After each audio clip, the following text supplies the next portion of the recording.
मनचाहे परिणाम कैसे पाएं। अगर आप पाएं कि आपकी प्रार्थना का अपेक्षित परिणाम नहीं मिल रहा, तो क्या करें। आपको इस असफलता के प्रमुख कारणों को समझ लेना चाहिए। ये है विश्वास की कमी और बहुत ज़्यादा कोशिश। कई लोग अपने अवचेतन मन की कार्यविधि को पूरी तरह नहीं समझ पाने के कारण अपनी प्रार्थनाओं को खुद असफल कर लेते हैं। केवल एक ही विधि है, आस्था। आस्था कर लो, कोई वैज्ञानिक विधि नहीं है।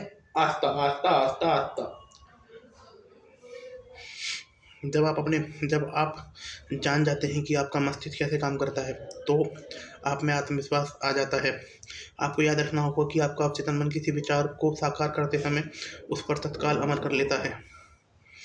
यह उस लक्ष्य को पाने में एड़ी चोटी का जोड़ लगा देता है। यह आपके अधिक गहरे मन के सभी मानसिक और आध्यात्मिक नियमों को सक्रिय कर देता है। यह नियम अच्छे विचार के साथ साथ बुरे विचार पर भी लागू होता है। अगर आप अपने अवचेतन मन का नकारात्मक प्रयोग करते हैं, तो यह मुश्किल, असफलता और दुविधा पैदा करता है। जब आप इसका संरचनात्मक प्रयोग करते हैं, तो यह मार्गदर्शन, स्वतंत्र और मानसिक शांति प्रदान करता है। अगर आपके विचार सकारात्मक, सृजनात्मक और प्रेमपूर्ण हैं, तो सही जवाब जरूर मिलेगा। इससे यह स्पष्ट हो जाता है कि आपको असफलता से उबरने के लिए बस एक ही काम करना है। वह काम है आपके विचार या आग्रह को अपने अवचेतन से स्वीकृत करवाना। इसकी वास्तविकता को महसूस करें। बाकी काम आपके मस्तिष्क का नियम कर देगा। अपने आग्रह को आस्था और विश्वास से सौंपे। सही बात है। तभी आपका अवचेतन उस पर काम करेगा और आपकी इच्छा को हकीकत में बदल देगा। जब भी आप अपने अवचेतन मन पर किसी काम को करवाने का दबाव डालेंगे, तो ये असफल हो जाएंगे। जो परिणाम चाहते हैं वह करीब आने की बजाय दूर हो जाएंगे। आस्था। आपका अवचेतन मन मानसिक दबाव पर प्रतिक्रिया नहीं करता। यह तो आपकी आस्था या चेतन मन की स्वीकृति पर प्रतिक्रिया करता है। आस्था। परिणाम पाने में असफल होने के कारण यह भी हो सकता है कि आप मानसिक रूप से ऐसी बात कह रहे हो, स्थिति बिगड़ती जा रही है, मेरी इच्छा कभी पूरी नहीं होगी, मुझे कोई रास्ता नहीं दिखा, कोई उम्मीद नहीं है, मुझे नहीं पता कि क्या करना है, मैं उलझन में हूँ। जब आप इस तरह की बात सोचते हैं, तो आपका अवचेतन मन की ओर से प्रतिक्रिया या सहयोग नहीं मिलता। समय काटते सैनिक की तरह ना तो आप आगे बढ़ते हैं, ना पीछे हटते हैं। दूसरे शब्दों में, आप कहीं नहीं पहुंचते हैं। मान लीजिए आप किसी टैक्सी में बैठे और ड्राइवर को आधा दर्जन अलग अलग जगह बता दे, तो वह बुरी तरह बौखला जाएगा। हो सकता है वह आपको कहीं ना ले जाए, वह आप कहीं भी ना ले जाने से इनकार कर दे। अगर वह आपके निर्देश का पालन करने की कोशिश भी करे, संभवतः वह ऐसा नहीं कर पाएगा। कोई नहीं जानता कि आप कहाँ पहुँचोगे। ऐसा ही तब होता है जब आप अपने अवचेतन मन की विशाल शक्तियों के साथ काम करते हैं। तो मन के स्पष्ट विचार मन के एक स्पष्ट विचार होना चाहिए। आपको निश्चित निर्णय पर पहुंचना चाहिए। कोई रास्ता है। बीमारी या परेशानी करने वाली समस्या का कोई समाधान नहीं है। सिर्फ एक अवचेतन मन के भीतर असीमित बुद्धिमत्ता जवाब जानती है। जब आप चेतन रूप से इस स्पष्ट निष्कर्ष पर पहुंचते हैं, तो आपका मस्तिष्क फैसला कर लेता है और आपको अपने विश्वास के अनुरूप फल मिलता है। आराम से काम अच्छी तरह होता है। एक व्यक्ति अंगीठी एक व्यक्ति की अंगीठी कड़ाके की ठंड में खराब हो गई। उसने मैकेनिक को बुलाया, जो फौरन आ गया। आधे घंटे में वो अंगीठी ठीक कर दी। मालिक को $2000 का बिल थमा दिया। क्या है? बिल देकर मालिक गुस्से से चिल्लाया, इसमें तुम्हें जरा भी समय नहीं लगा। तुमने किया क्या है? बस छोटा सा पुर्जा तो बदला है। इस छोटे से पुर्जे के $200 मांगने की तुम्हारी हिम्मत कैसे हुई?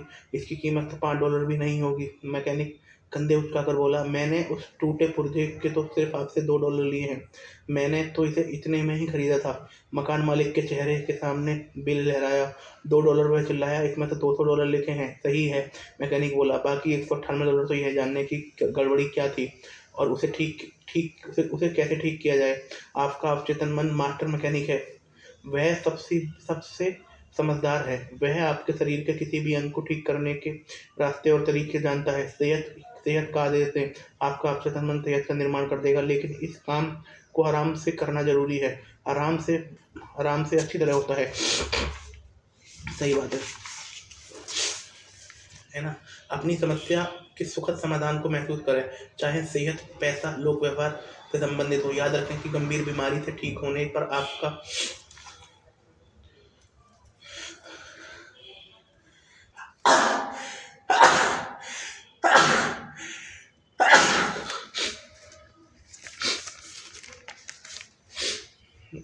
गंभीर ठीक होने पर आपको अब कैसा महसूस होगा? यह कभी नहीं भूलें कि आपकी भावना अवचेतन मन के प्रदर्शन का पैमाना है।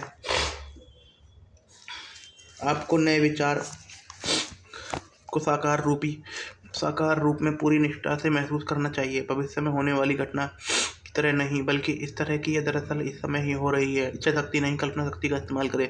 अवचेतन मन की शक्ति की मदद लेना किसी बाधा के खिलाफ संघर्ष करने की तरह नहीं है। यह ज़्यादा कड़ी मेहनत से करने से ज़्यादा अच्छे परिणाम नहीं मिलते।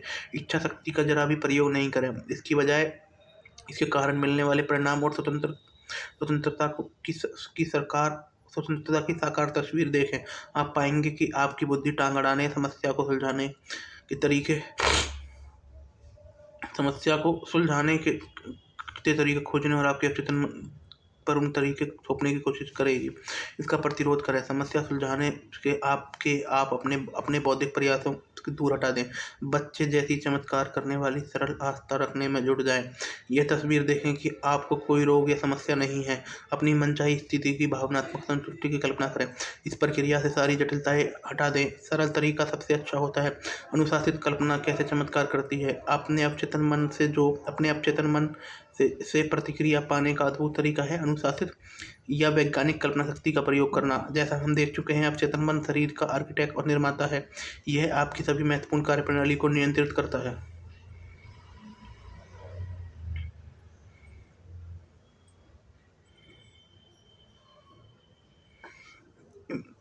विश्वास करना किसी चीज़ को सच मानना है। इसके होने की उम्मीद में जीना है। जब आप इस आस्था में रहते हैं तो आपकी प्रार्थना पूरी हो जाएगी। सफलता में प्रार्थना पाने के 3 कदम। समस्या को स्वीकार करें या माने। समस्या को अवचेतन मन के हवाले कर दें, फिर वह ही इसे सुलझाने का सबसे प्रभावी समाधान जानता है। गहन विश्वास और शांति की अनुभूति रखें। यह काम हो चुका है। झिझक और शंका है आपकी प्रार्थना को सिर्फ कमजोर करती हैं।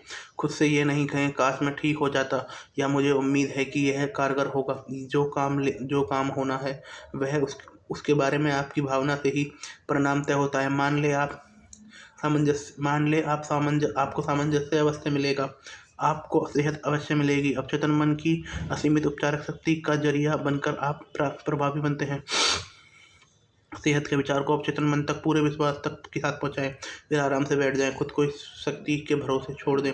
हर स्थिति और परिस्थिति में कहें कि यह भी गुजर जाएगा। आराम और विश्वास के साथ आप अपने अवचेतन मन में विचार भरते हैं। इससे विचार के पीछे गतिमान ऊर्जा को क्रियाशील होने और विचार को साकार करने का सामर्थ्य मिलती है। आपको प्रार्थना के विपरीत परिणाम क्यों नहीं मिलते? एमिली कोई मशहूर फ्रांसीसी मनोवैज्ञानिक, जिनके अमेरिका में बहुत से प्रशंसक थे, उन्होंने एक महत्वपूर्ण बात कही थी। जब आपकी इच्छाएं और कल्पनाओं में संघर्ष होगा तो हर बार आपकी कल्पना जीतेगी। सही बात है। इसके विपरीत प्रयास के नियम कहते हैं। मान ले आपसे जमीन पर रखे एक संकरे पटिए पर चलने को कहा जाए। आप बिना किसी सवाल किए आसानी से चल लेंगे।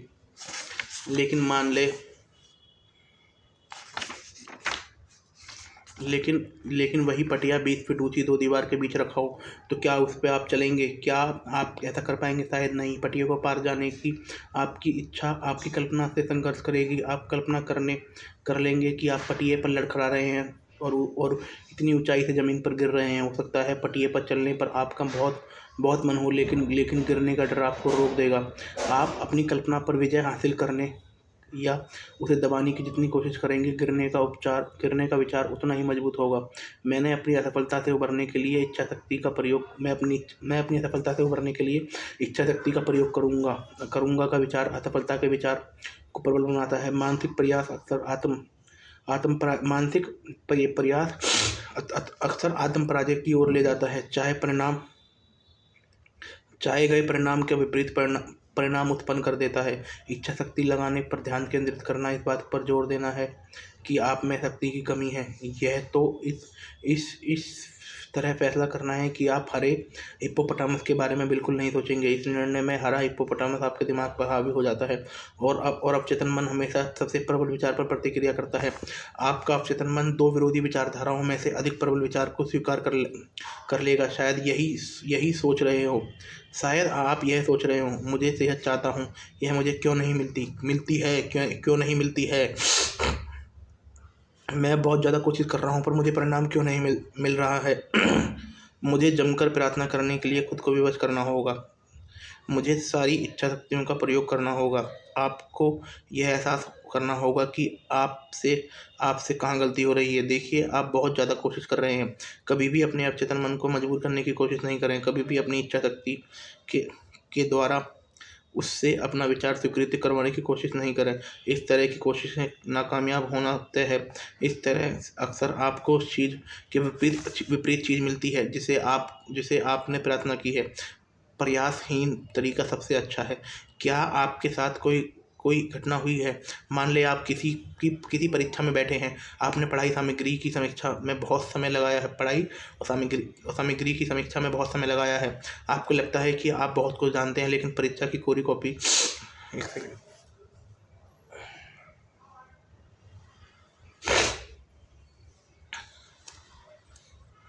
लेकिन आप आपको लगता है आप बहुत कुछ जानते हैं, लेकिन परीक्षा की कोई कोरी कॉपी देखने पर आप पाते हैं कि आपका दिमाग उससे भी ज़्यादा कोरा है। विषय का सारा ज्ञान अचानक आपके साथ छोड़ गया। आपको एक भी प्रासंगिक विचार नहीं याद नहीं आता। आप अपने दांत पीसते हैं और सारी इच्छा शक्ति का आह्वान करते हैं, लेकिन आप जितनी ज़्यादा कोशिश करते हैं ज्ञान उतना ही ज़्यादा दूर पहुंच जाता है। कुंठित होकर आप परीक्षा कक्ष से बाहर निकल आते हैं। मानसिक दबाव कम हो जाता है। जिन जवाब की आपको कुछ मिनट पहले तक इतनी बेताबी से तलाश कर रहे थे, अचानक वे अपने आप आपके दिमाग दिमाग में प्रवाहित होने लगते हैं। आप इस विषय को जानते थे, लेकिन तब नहीं जब आपको इसकी ज़रूरत थी। आपकी गलती यह थी कि आपने याद रखने के लिए खुद को मजबूर करने की कोशिश की। विपरीत प्रयास के नियम के अनुसार इससे सफलता नहीं मिली, बल्कि असफलता मिली। आपको उसका ठीक विपरीत परिणाम मिला जो आपको चाहिए था, जिसके लिए आपने प्रार्थना की थी। इच्छा शक्ति और कल्पना शक्ति में इच्छा शक्ति और कल्पना शक्ति के संघर्ष को हल करना चाहिए। मानसिक शक्ति या इच्छा शक्ति का प्रयोग करना यह मान लेना है यह है कि कहीं ना कहीं विरोध है। मानसिक शक्ति और इच्छा शक्ति का प्रयोग करना यह मान लेना कि कहीं ना कहीं विरोध है। बहरहाल, विरोध की कल्पना करने से विरोध उत्पन्न हो जाता है। अगर आप अपना ध्यान मनचाही वस्तुओं को हासिल करने की बाधाओं पर केंद्रित करते हैं, मनचाही बाधाओं को हासिल, तो आपको इसका मतलब है आप मनचाहे परिणाम को हासिल करने पर साधन पर केंद्रित नहीं है। एक धर्म ग्रंथ ने कहा है, अगर मैं आप में से दो लोगों को दुनिया की किसी भी बात पर सहमत हो जाए और मांगे तो स्वर्ग में बैठे अगर आप में दो लोग जो हमारे अंदर चेतन तो स्वर्ग में बैठे मेरे पिता उन्हें दे देंगे। वे दो कौन है जिनके बारे में बोला गया है? ये किसी विचार, इच्छा या मानसिक छवि पर आपके चेतन अवचेतन बीच के सामंजस्यपूर्ण मेल या सहमति का प्रतीक है। जब आपके मस्तिष्क के अलग अलग हिस्सों में कोई संघर्ष नहीं होगा, तो आपकी प्रार्थना का परिणाम मिलेगा। जो दो लोग सहमत हैं, वह हो सकता है आप और आपकी इच्छा हो, आपका विचार और भावना या भाव हो, आपकी इच्छा और कल्पना हो। अपनी इच्छा और कल्पना में सारे संघर्ष से बचने का तरीका है निष्क्रिय उन्नति अवस्था में पहुंचना, जो सारे प्रयास को न्यूनतम कर देती है। चेतन मन उन्नति अवस्था में काफ़ी हद तक डूब जाता है। आपके अवचेतन मन को सराबोर करने का सबसे अच्छा समय सोने से ठीक पहले का होता है। ऐसा इस कारण क्योंकि अवचेतन मन सोने से ठीक पहले और जगने के ठीक बाद सबसे सशक्त होता है। इस अवस्था में वे नकारात्मक विचार और तस्वीरें नहीं रहती जो आपकी इच्छा को नकारती हैं और आपके अवचेतन मन द्वारा इसकी स्वीकृति को रोकती हैं। जब आप मनोकामना पूरी होने की वास्तविकता की कल्पना करते हैं और उपलब्धि के रोमांच को महसूस करते हैं, तो आपका अवचेतन मन आपकी मनोकामना को पूरी कर देता है। आप अपने अवचेतन द्वार पर उन्हें स्वीकृति रोकती है जब आप मनोकामना पूरी होने की वास्तविकता की कल्पना करते हैं।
हाँ। क्यों?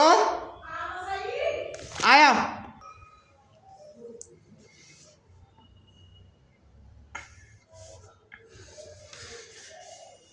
वे दो कौन हैं जिनके बारे में बोला गया है? वे किसी विचार इच्छा या मानसिक छवि पर आपके चेतन अवचेतन मन के बीच सामंजस्य, मेल या सहमति के प्रतीक हैं। जब वे आपके मस्तिष्क के अलग अलग हिस्सों में कोई संघर्ष नहीं होगा तो आपकी प्रार्थना का परिणाम मिलेगा। जो दो लोग सहमत हैं वह हो सकता है कि आप और आपकी इच्छा हो, आपका विचार और भावना या भाव हो, आपकी इच्छा और कल्पना हो। आपकी इच्छा और कल्पना में सारे संघर्ष से बचने का तरीका है निष्क्रिय उन्नति अवस्था में पहुंचना है, जो सारे प्रयास को न्यूनतम कर देती है।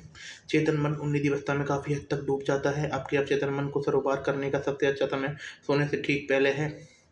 ऐसा इस कारण है क्योंकि अवचेतन मन सोने से ठीक पहले और जागने के ठीक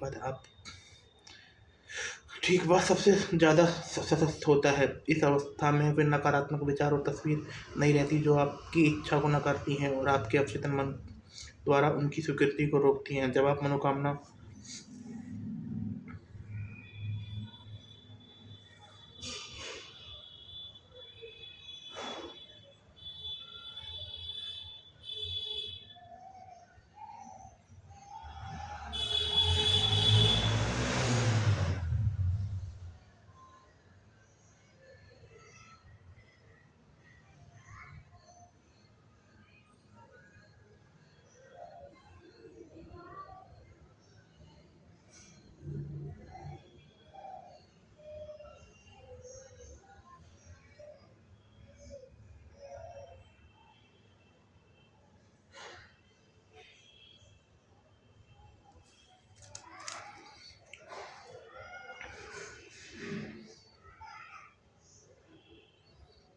नकारात्मक और अवचेतन मन द्वारा उनकी स्वीकृति को रोकती है। जब आप मनोकामना पूरी होने की वास्तविकता की कल्पना करते हैं और उपलब्धि के रोमांच महसूस करते हैं तो आपका अवचेतन मन की मनोकामना पूरी कर देता है। बहुत से लोग सारी दुविधाओं और समस्याओं को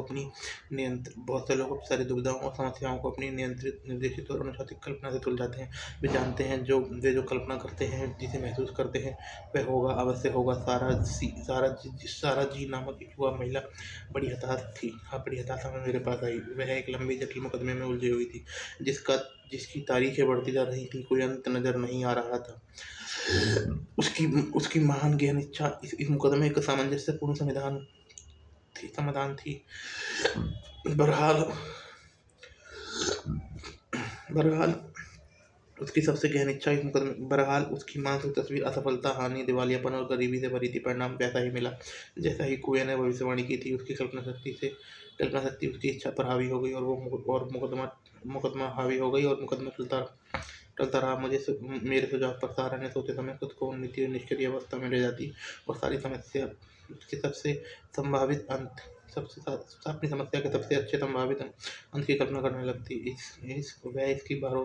वह इसकी भरसक कोशिश करती कि वह जानती है कि उसके दिमाग की छवि अनंत उसके दिल की इच्छा के अनुरूप बन जाएगी। निष्क्रिय होने पर वह बहुत चित्रात्मक तरीके से अपनी यह कल्पना करने लगी कि मुकदमा खत्म होने के बाद वह अपने वकील से मिल रही है, परिणाम के बारे में सवाल पूछ रही है और उसके स्पष्टीकरण सुन रही है। उसने सुना कि वकील उससे बार बार कह रहा है, मुकदमा कब कोर्ट से बाहर ही समझौता हो गया, यह बिल्कुल उचित समाधान है। दिन में जब वह डर के विचार उसके दिमाग में आते तो सारा वकील से मुलाकात की मानसिक वीडियो टेप चला देती जिसमें जिसमें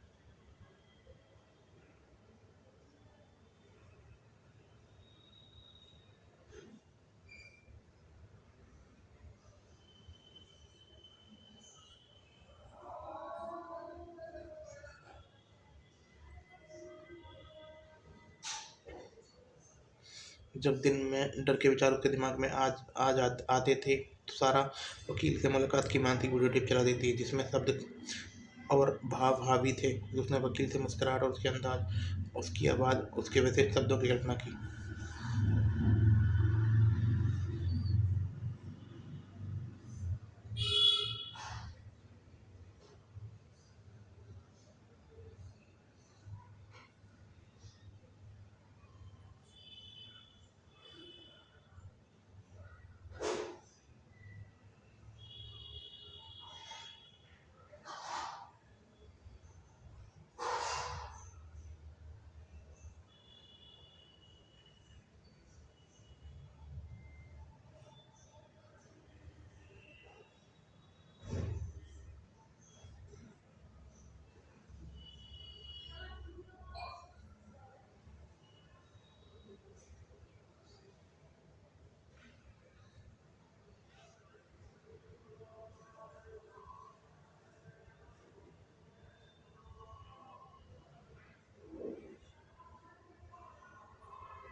हाँ मम्मी, 2 मिनट में आ रहा हूँ।